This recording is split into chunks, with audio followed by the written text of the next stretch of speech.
श्री राजसाहेब ठाकरे यांचा। महाराष्ट्र नवनिर्माण सेनेचे संस्थापक अध्यक्ष सन्माननीय राजसाहेब ठाकरे यांचा आज वाढदिवस आहे। खरं तर प्रत्येक महाराष्ट्र सैनिकाकरता हा एक सणासारखा एक उत्सवासारखा दिवस असल्याप्रमाणे प्रत्येक महाराष्ट्र सैनिक तो साजरा करत असतो। दरवर्षी साहेबांच्या वाढदिवसानिमित्त विविध प्रकारचे समाजोपयोगी उपक्रम घेतले जातात। त्यानुसार सन्माननीय राजसाहेबांनी यंदाच्या वाढदिवसाला आवाहन केलं होतं की ज्यांना ज्यांना शक्य असेल त्यांनी आपापल्या परिसरात जास्तीत जास्त वृक्षारोपण करावं। महाराष्ट्र नवनिर्माण सेना डोंबिवली शहर हे या अगोदरही अनेक समाजोपयोगी जे काही कार्यक्रम आहेत मग राबवत असतं। यंदाचं सन्माननीय राजसाहेबांच्या वाढदिवसाचं औचित्य साधून महाराष्ट्र नवनिर्माण सेना डोंबिवली शहराने महाराष्ट्र नवनिर्माण सेनेचे नेते सन्माननीय श्री राजूदादा पाटील यांच्या मार्गदर्शनाखाली आणि आमचे ठाणे जिल्हा संघटक श्रीयुत हर्षद पाटील यांच्या पुढाकाराने 1 लाख विद्यार्थ्यांना मोफत वह्या वाटप अभियान 2026 असा एक उपक्रम हाती घेतलेला आहे। यानुसार डोंबिवली शहरातील जे काही विद्यार्थी आहेत पहिलीपासून 12वी पर्यंत यांना वह्यांचं मोफत वाटप करण्यात येणार आहे।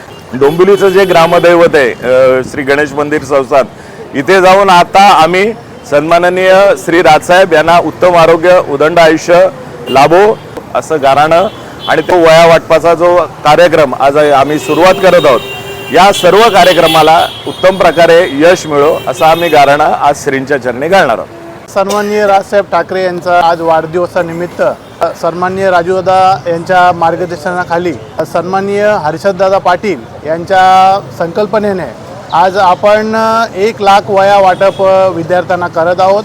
आम्ही सर्व महाराष्ट्र सैनिक एकत्रित येऊन आज आम्ही गणपती मंदिरात प्रार्थना करण्यासाठी जाणार आहोत।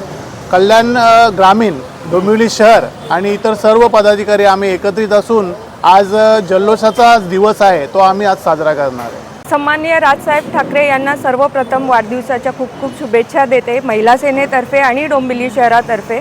आज आमचं 1 लाख मोफत वह्या वाटप 2026 असा एक नियोजित कार्यक्रम आहे। त्यासाठी सर्व महिला सेना असेल, विद्यार्थी सेना असेल किंवा पॅरेंट बॉडी असेल सर्वांनी खूप मेहनत करून आम्ही आज तो नियोजन केलेला आहे आणि तो व्यवस्थित पार पडावा आणि सन्माननीय राजसाहेबांना दीर्घ आयुष्य त्यांच्या सगळ्या महत्त्वाकांक्षा पूर्ण होऊ देत, महाराष्ट्राचं नवनिर्माण घडू देत यासाठी आम्ही गणपती मंदिरात आता आरती करायला जात आहोत आणि घराणं घालणार आहोत की आमचा पुढील वाटचाल खूप व्यवस्थित आणि छान होऊ दे।